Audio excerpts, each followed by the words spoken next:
Welcome to the Stress Free Dentist Podcast. I'm your host, Dr. Eric Block. As always, I want to inspire, entertain, and educate you on the best tools and technologies out there. My goal is to help make your practice and career more profitable, efficient, and most importantly, more enjoyable. And check out all of my nonfiction and children's books on Amazon, and check out the stressfreedentist.com for any upcoming events. And if you're feeling you're a dental professional that's burnt out, or you just feel stuck or want to get to that next level, visit the International Academy of Dental Life Coaches or www.iadlc.com, and we'll get you matched up with a life coach that understands dentistry. I also wanted to thank our amazing sponsor, Ekwa Marketing. They have helped me and my practice over the years to improve with SEO and website performance. And to find out how you can make your practice dominate in your area, go to www.equa.com/MSMSFD to book your complimentary meeting. Again, that's www.ekwa.com/MSMSFD. Hey everyone, welcome back to another episode, and I'm joined by recurring guest Naren Arulrajah, who is the CEO of Ekwa Marketing. And today we're going to have an awesome conversation, which I think is it really is very important and something that dentists, no matter what age, what experience, whether they're rural, urban, suburban, doesn't matter what type of practice you have, this is going to be a really important conversation. We're going to be talking about new patients, how many new patients do I need to grow my practice the way I want, and how do we achieve that? Naren, so thanks for joining us. Yeah, I'm really excited to have this conversation with you, Eric.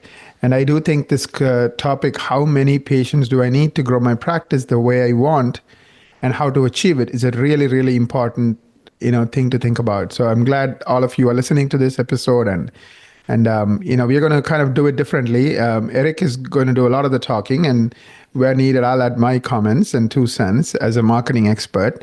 So Eric, do you mind if I ask you the first question? Yeah, go for it. What does growth really mean for you? I'm specifically talking about you as a practice owner and your practice.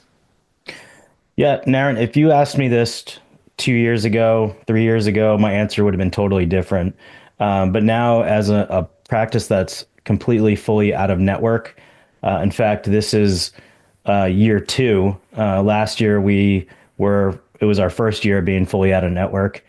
So this, we're starting on year two. It's month one of year two, and my goals are very different.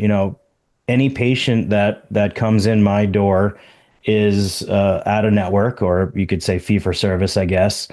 And they're extremely valuable. So, growing our practice is, of course, getting new patients. These patients are extremely valuable, more valuable so than if they were a PPO patient or tied to an insurance in-network plan. And also, I want to set goals. I think it's very important for dentists to set goals, whether they're monthly goals, yearly goals, 5 years, 10 years. Write them down, document them, but make sure you have some goals that you can look back and reflect on. And I would love to grow 10%, and 5% could be from new patients, 5% could be just from my existing patients.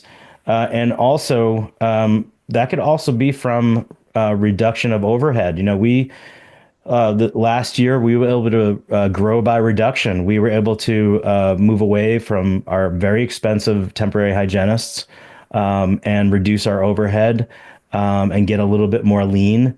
And we did lose some patients that were PPO patients. A lot of them will come back, and that's fine.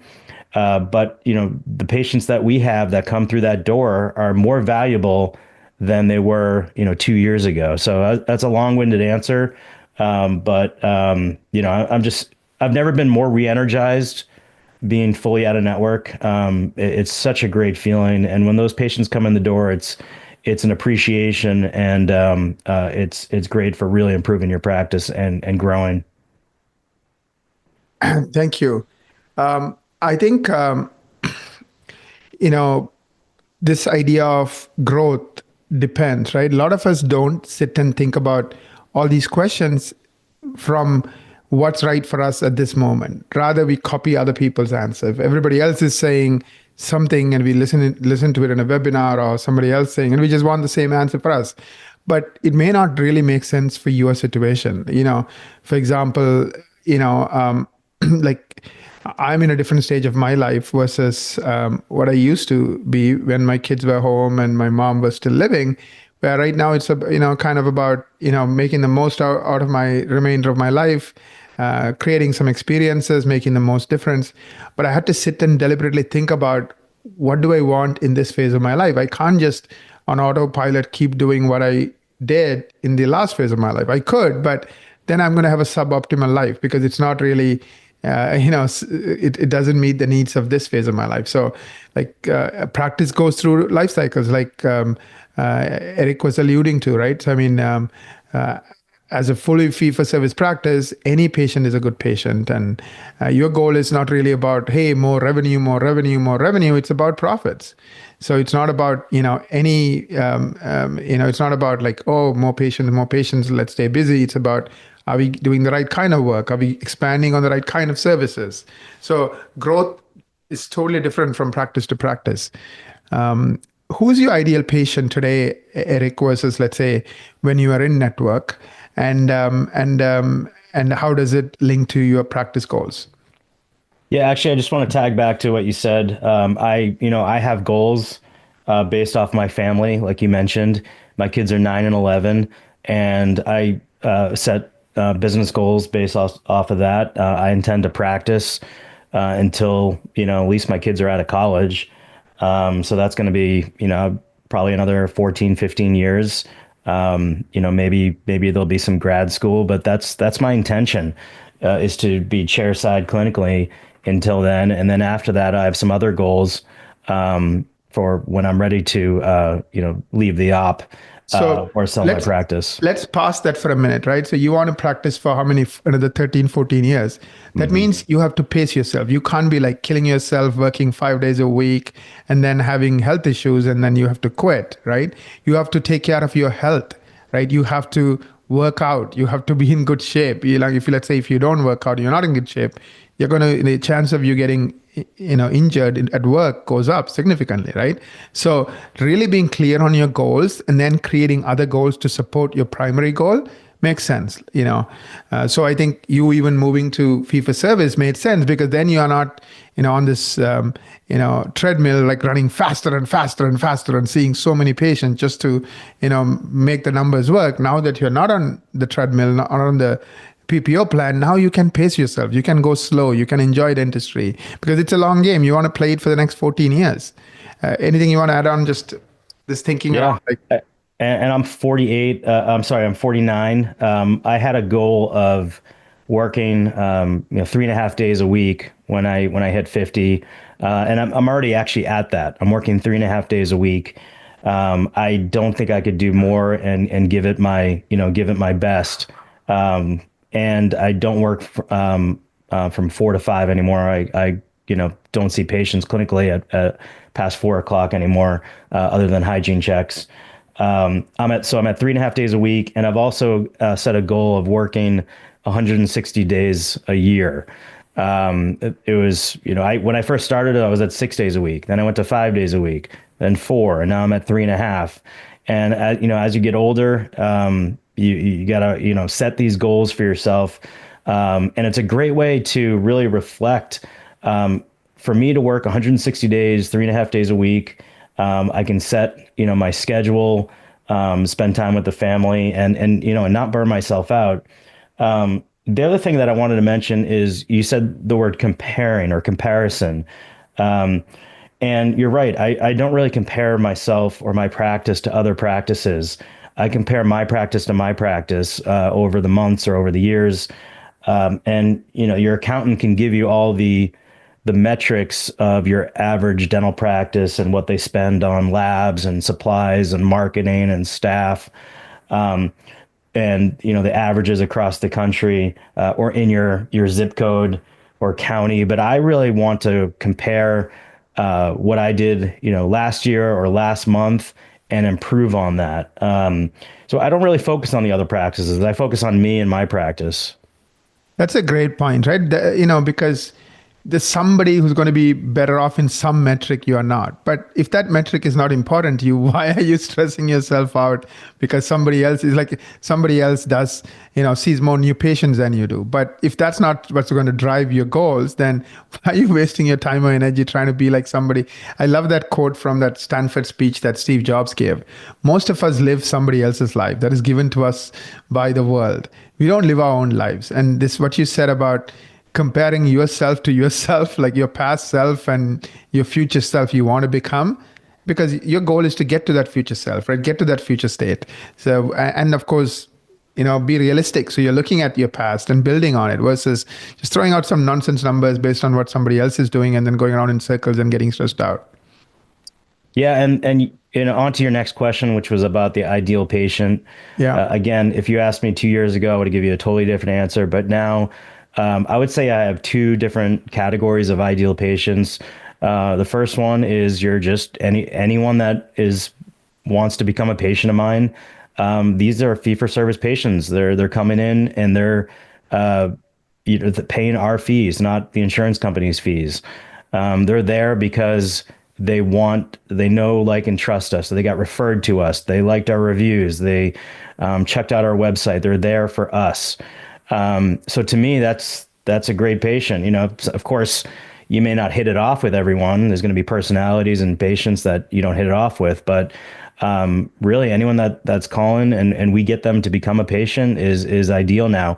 The other type of patient is a patient that I'm marketing towards, such as a high value treatment like clear aligners, sleep and airway, implants, those type of patients, or if I'm advertising for same day crowns, those types of patients is kind of a different category because I'm focusing my SEO or keywords on that type of patient. And if they're calling because they saw something that while they were searching and my name popped up, and they're calling with a specific problem for a high value service, that's another category of ideal patient.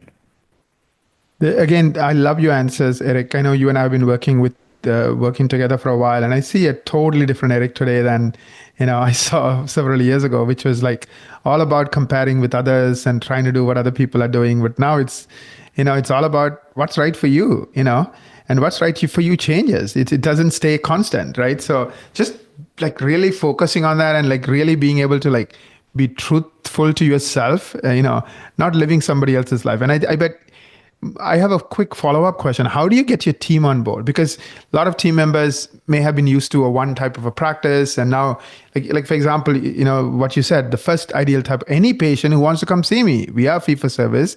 They want to come see me because they appreciate us based on the reviews or whatever else that they found out about us.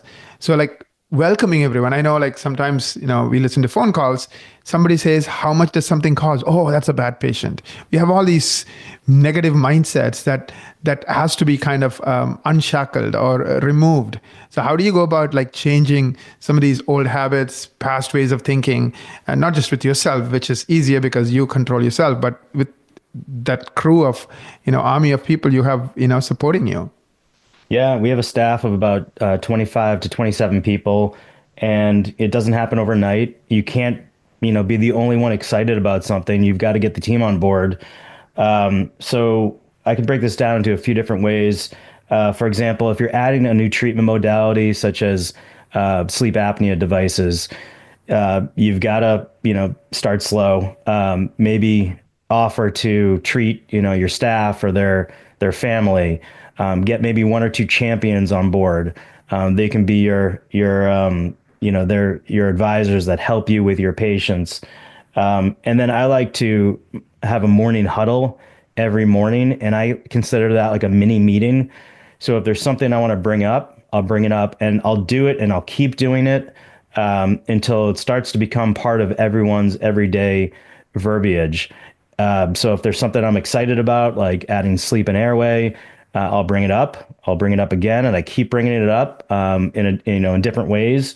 But I no longer wait until that quarterly or end of year meeting to bring everything up. The morning huddle to me is like I have everyone's attention, and it's a way for me to bring up a subject.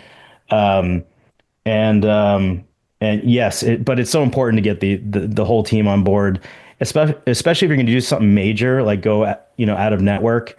You've really got to take it slow, do it strategic. Like you said, listening to phone calls could be one of the most important and effective things that you do, because you really don't know what's going on at the front desk until you actually listen in. And when we have staff, we bring them in, as individuals to discuss phone calls. We use it as like a learning process, not to, scold them or criticize them, but it's like an NFL, football coach. They review the film and they review how we can do better. And again, it doesn't happen overnight. Over time, when you keep correcting and giving positive reinforcement, the staff will get better and better, and then all of a sudden it becomes, part of your everyday practice. Yeah, I think you hit on something extremely important. If you look at any successful company or individual, like let's take SpaceX for example, right? They're doing things that humans never could even imagine could be done, right? Rockets that land and that can be caught and reused again and again. Like that was a concept that we couldn't even comprehend, right? Because that's not the way things were for 50, 60, 70 years. Um, but their secret is no different from Eric's secret, which is they don't get it right the first time, the second time, the third time, the fourth time, the fifth time. They usually get it right the 17th time. So what Eric said, it is just repeated, like, let's take call reviews, for example. Just doing it again and again and again and again and again. A lot of people think the first try, it's going to just work perfectly and they can go on to do the next thing. That's not real life. I mean, if Elon Musk can't do it on the first time, trust me, you can't do it on the first time. So it's the reason Elon Musk is Elon Musk or SpaceX is they repeat it again and again and improve it, improve it, improve it. Just that patience and that persistence. And that's a habit. I think, Eric, again, I notice you have a lot more of today than you did even, several years ago. I think, so it's not like, oh, you have to be born with these. You don't have to be like born Elon Musk. He was a kid too, attending a university once upon a time, like all of us were. And so was Eric. So I think, these are habits you can cultivate. I really, really appreciate what you said about that, that the repetition and improvement and improvement. And it's not about beating people up and finding fault. Hey, we are a team. We learn together. We grow together. And one of the things that we do for Eric is we track all the calls, we record all the calls.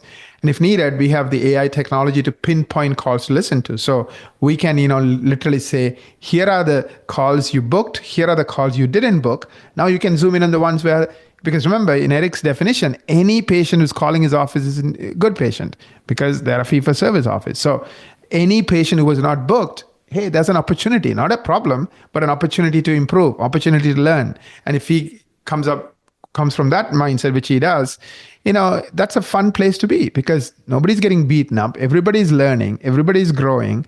We all are supporting each other and we're getting better every day. And who doesn't like to, learn and grow and evolve, right? Like in a very supportive environment. Of course, if it's a beat up, then of course nobody wants to be part of it. I love what you said on that point, Eric. I know this episode is going to go long, but I think we should do it because I think it's a really good episode. Now, this is numbers. How many new patients per month would a practice need, or how would somebody go about determining this number versus just doing what everybody else does or following the herd? Yeah, I feel like at this point, we're pretty busy. And again, it's make no mistake, it's not easy to find hygienists or staff sometimes. So we're, pretty close to hygiene capacity. So, if needed, we get patients, as new patients, first to see the dentist. We always keep time available. We keep some blocks open for new patients, but for us, 20 new patients a month would be great. If we get more, awesome. Again, these are such valuable patients. They're not just looking up on the Delta Dental website and seeing our name and calling us. They're calling because they saw us on Google, they checked out our reviews, or they were referred by a friend or family member. So, for us, 20 good patients a month would be great. Now, another thing we do in the morning huddle, to prevent us from that being addicted to that drug of new patients is we review what patients are overdue for treatment. We do this every morning in the huddle, and their family members, whose family members are overdue for cleanings or treatment, because that's such a great way to find the patients that are already in your practice and reactivate them. I think it's a lot easier to reactivate a patient than to get a new patient. But for me, 40 patients, 2 or 3 years ago, I would have said, today, I would say 20 new patients a month would be fantastic. Again, this, like, you change the way you look at things, the things you look at change. So Eric is all about starting with the end in mind, right? Which is he needs to practice at a certain pace. He wants to have a certain kind of a practice. He wants to spend time with his patients. So, instead of getting 60 and then turning them over, here you get 20 and you invest in them, right? You build relationship with them. Their family becomes your practice. You guys become their extended healthcare family. So they trust you. They listen to you. They bring their entire family. So, like, everything changes. So just the standard answer of what everybody else is doing, and let me plug in the standard answer, even though it's not right for me, versus like customizing that answer. I again agree with that. Like, this is a true story. One of the practices I was talking to recently, they have 6,000 patients, but when you look at the number of patients who showed up in the last 18 months, it's 700. So they have this massive door of people coming in, going out, people coming in, going out, and they're hungry for new patients, hungry for new patients, hungry for new patients. Versus, let's keep those people. Like, they already trusted you. It's much easier to get them to continue to trust you than get a brand new person who doesn't trust you, who doesn't know you, who doesn't like you. So why are you ignoring, like, it's like a bird in hand because there's two in the bush, right? Like, all these are counterintuitive points that you don't hear, typical practice owners or typical consultants talk about. It's all about follow the herd, do what everybody else does. So I'm really, really like, happy to hear the way you are thinking about this, Eric, and thank you for sharing it. Yeah, and the other thing is, it just shows how important the morning huddle is. I have, a lot of dentists tell me that they tried the morning huddle and it was just a waste of time. For me, it's one of the most important things that I've done and installed. Everyone comes ready, everyone comes prepared, everyone comes on time, and we review that reactivation. I mean, how important is that? You're reviewing everyone in the schedule, who's overdue for restorative, who's overdue for hygiene, and their family members. That's a practice builder right there. And then we'll also strategically plan for the day. If being out of network, sure, there's going to be some more holes in the schedule, which is fine. Maybe we can fill those holes with same day dentistry. Someone in the hygiene schedule can get them into my schedule, and vice versa. Someone in my schedule may be overdue for a cleaning, get them in the hygiene schedule. And then I also like to give shout outs. I listened to a great call and I gave a shout out to one of the team members. And there's so powerful when you give a shout out to a team member in front of your other teammates, in front of their teammates. They will really appreciate it. So the They'll morning go the huddle, extra mile, right? They'll do anything, yep. to continue to, like, exceed your expectations. What types of patients will help you grow your practice sustainably? I know this question may be totally different today for you versus when you were just a PPO practice. How do you think about the kind of patient? I know you said some patients maybe not the right personality, maybe not the right fit. Like, describe to me, not from a demographic, age, blah blah blah perspective, but as a human perspective, what kind of patient do you really want to be there for the long term? Of course, not just them, but their families. Yeah, and again, it is extremely rare that a patient, comes in and we don't vibe, yeah, and we have to dismiss them. I mean, that happens maybe, twice, in a year, once a year. It's very rare. So patients that come in the door, I appreciate them, and we'll try to, make a connection with them, get to know them, give them their treatment plan, educate them, spend time, show them videos, show them models, take diagnostic scans, educate them. Ideally, of course, they move forward with treatment. But even more ideal is they're going to refer their friends and family. They're happy with their treatment. Some people say it, like, oh, this was awesome. You did the same day crown. I'm going to call my husband and have him come in and have his crown done with you instead of his other dentist. And that's happened to me. Those are fantastic patients. Other patients do it a little more quietly. Of course, we all want reviews. If they're giving reviews, that's ideal as well. So I would say, they're moving forward with treatment. They're referring their friends and family, and they're leaving good reviews. Or those are my ideal patients. Right. And even if they don't move forward with treatment for whatever financial reasons, as long as they trust you and they're listening to you and you guys have a relationship, it's still an awesome patient, right? Because life is, not straight line for most of us. It's like up and down, and who knows where they are at that given moment in their Yeah, life. and they may not do treatment now, but maybe they'll do it next year or the year after, as long as it's not something where there's active decay or bad periodontal disease or abscesses, something that maybe they have a large filling with cracks, and we talked about a crown and they're just not ready. No problem. Let's do it maybe next year, whenever you're ready. So that just builds even more trust when you're not being pushy and try to oversell. Those patients really appreciate it. Again, they'll tell their friends and family about you. Yeah, 100%. So you are kind of like, for you, your patience is your bank account. Like, doesn't mean that you have to keep withdrawing today. If you don't withdraw today, doesn't mean it's a bad thing, because you are cultivating the bank account. It's not 50 patients, it's 20 amazing patients where you invest and build that relationship and that trust. Hmm. Because you can always call on that bank account if and when needed, versus you have an empty bank account. Doesn't matter how much you try, it's empty. So, because you treat them like crap and you don't really invest in them, you don't build relationships, you don't care. And the other thing I really love is that you are getting your team on board, right? Like, so the morning huddle looks like it's a key piece of like getting everybody aligned, whether it's finding treatment opportunities for them or their others, and just doing it day in and day out.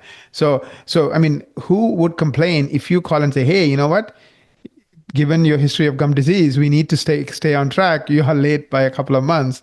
Let's get you back in for that cleaning. Even though it sounds simple and basic, I would appreciate it if I was in that shoe. Like my dentist cares, and my dental team cares to follow up with me and make sure that I'm staying on track, so I don't need to worry about it. Like, that gives me a peace of mind, right? And that's what we want. We're all busy today, and we just have so many things going on. So if my dental family is thinking for me and caring for me, then that's huge reason to keep coming back and staying with that team, not just for myself but my family, right? I mean, I'm just thinking as a consumer here. And that feeling of that consumer that you just mentioned, like we're looking out for the patient, we're acting like their dental family. We have seen it. It happens. Patients that left because we went out of network, they go somewhere else. They didn't feel like they felt like with us. They come back, and we expect that to just keep on, growing for 2025. Yeah, whatever said and done, eventually health trumps everything for most of us, right? Especially the older we get, it's like it becomes the number one priority in our lives. Like, I mean, I think if you're past 50, like, it's health, even kids and everything else is below that, because, without that, who cares about everything else? Like, you won't be there to enjoy it. So I agree. So that's a growing trend in general, and I think, and who has money? The older people, right? Not the 19-year-old. So it's the right demographic too. So, like, focusing on health and being their health advocate and being their health family, I think it's a great way to think about this. That's actually a really good point. I would say most of the patients that did leave when we switched to be fully out of network was that family, that young family with maybe 3 or 4 kids.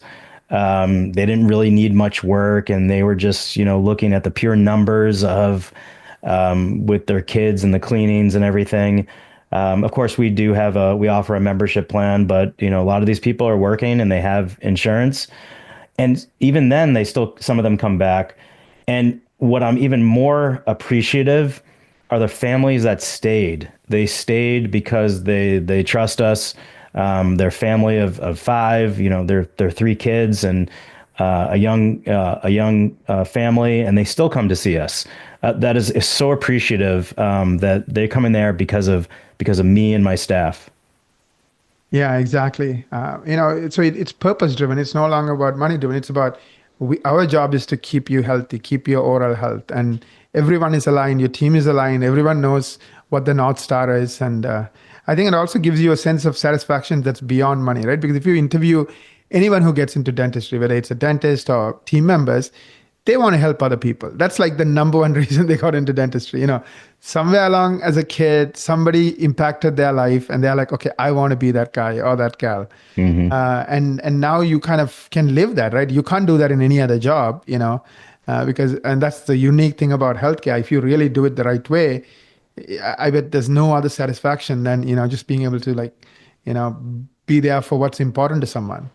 Um, um, are there services you currently offer, and how do you think about it? And you touched on two types of ideal patients. One is, any patient who appreciates you and as a fee for service practice, versus those specific high value services you want to grow. Um, um, so how do you like make decisions around high value services?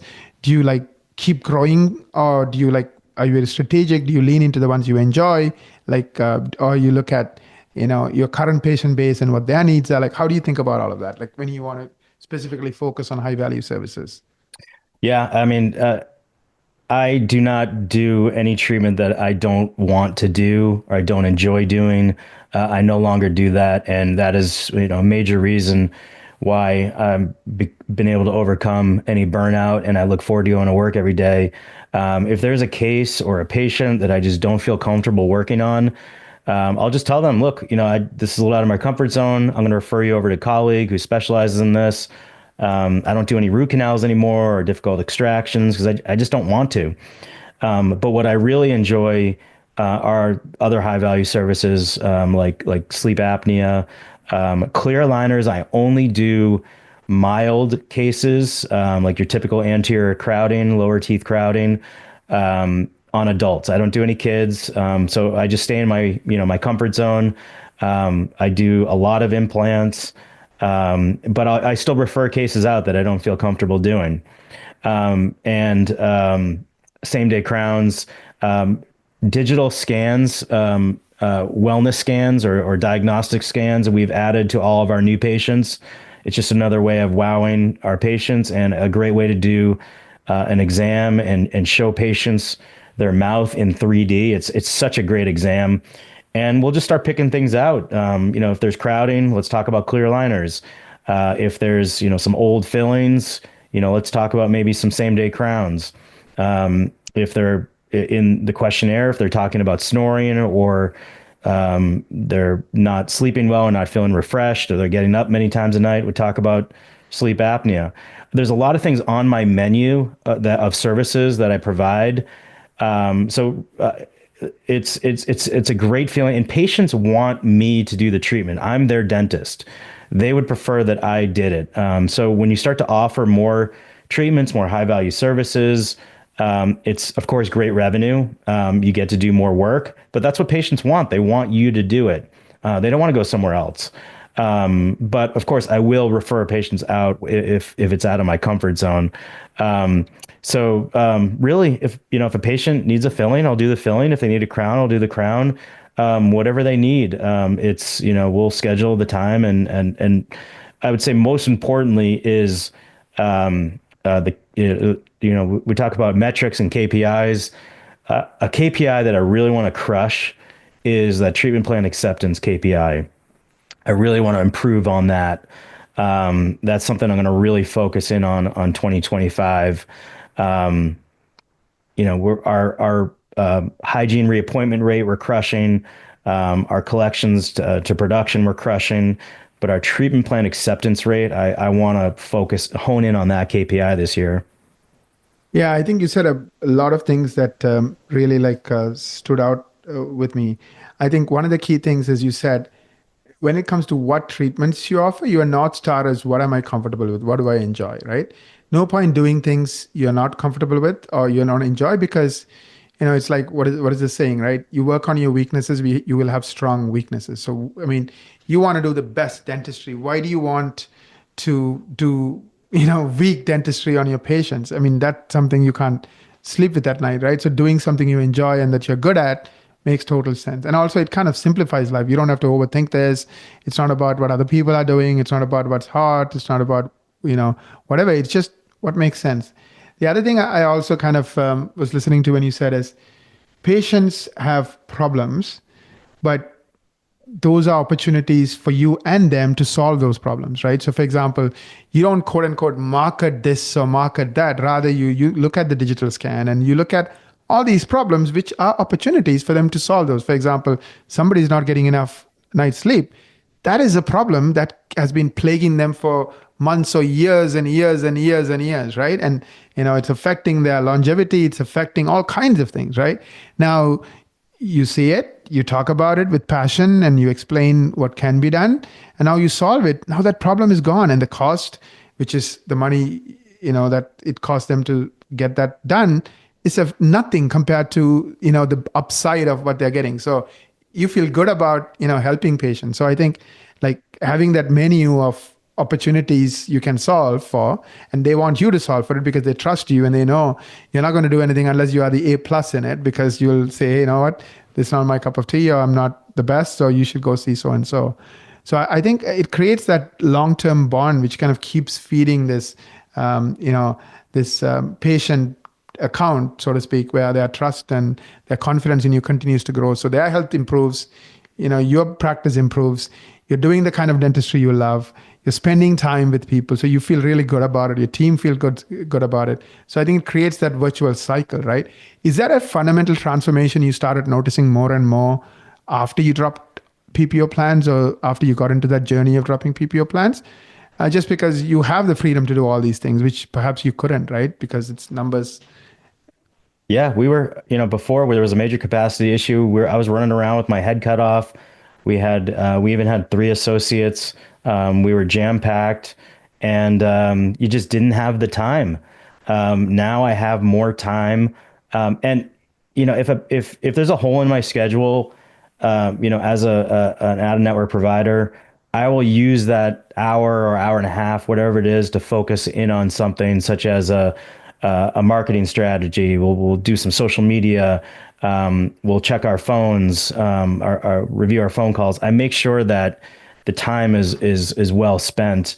But absolutely, now that we have more time, we do 90 minutes for new patients. We do 60 minutes for regular cleanings. We're not running around like crazy, and patients sense that when you're rushing and you're not giving that that undivided attention, patients will sense that. So it's definitely a different mindset. Now, I do a lot of internal marketing as well. I have signs all over the place that say, clear aligners, or snoring ain't sexy, with sleep apnea, and implants and same day crowns. And there's signs everywhere. There's brochures. We play videos. I do the diagnostic scans.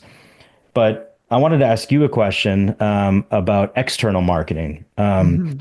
What For the listeners out there, what kind of marketing do you think really will attract these type of ideal patients that we're talking about? Yeah, I mean, you and I have been working together, I think, for external marketing for like 4 to 5 years now, Eric, if I'm not mistaken.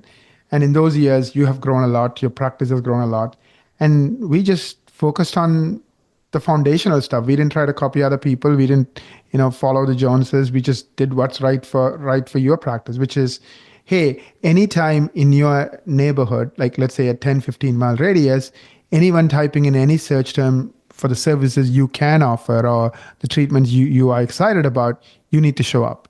And again, you can show up through ads or you can show up through organically. The problem with ads is they don't trust you. It's an ad.